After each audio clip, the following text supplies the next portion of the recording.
Salut, c'est Marco de Top for Phone. Aujourd'hui, petite vidéo un peu marrante, un peu originale, puisqu'on inaugure une nouvelle catégorie de tests qui sont les rétro-tests, puisqu'on va vous permettre, on va vous proposer, pardon, maintenant de découvrir, donc on va vous permettre de découvrir des téléphones qui sont eh bien d'anciens téléphones, des rétros, des oldies.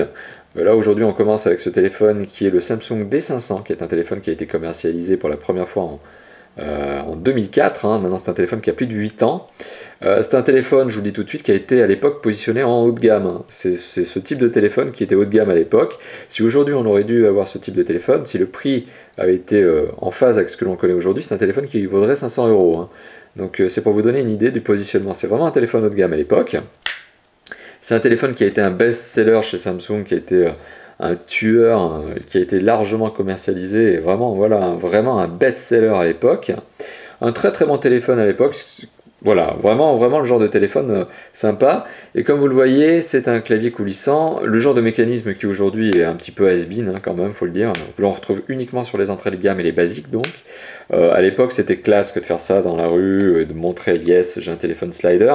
Aujourd'hui, vous le savez, la tendance est plus au smartphone tactile, full tactile à écran plat et extrêmement fin, moins d'un centimètre. Là, on est sur totalement l'inverse.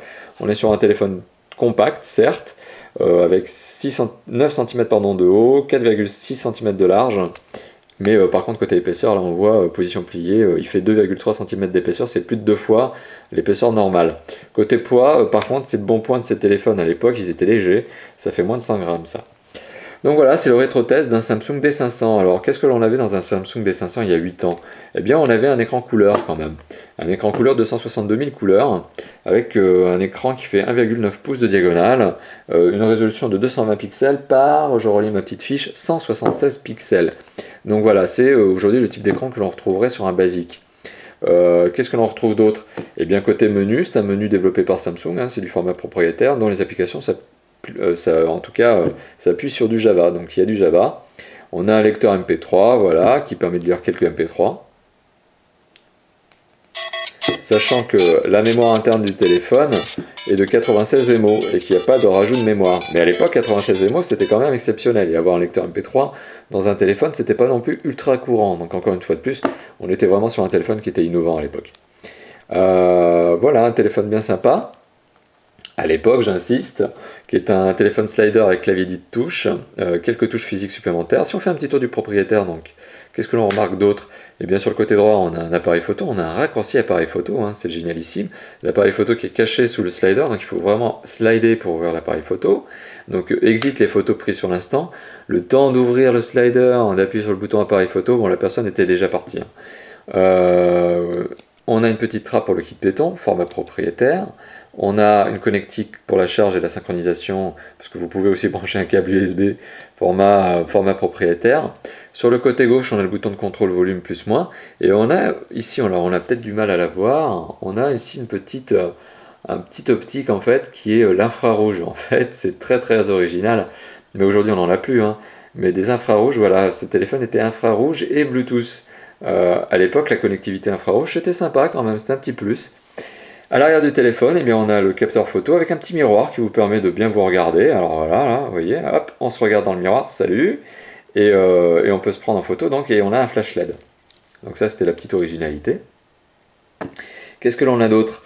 Eh bien voilà, on a un menu, comme je vous l'ai évoqué, tout simple, avec lecteur MP3 et autres. Java, donc on a des jeux en application Java, mais c'était des jeux très très basiques.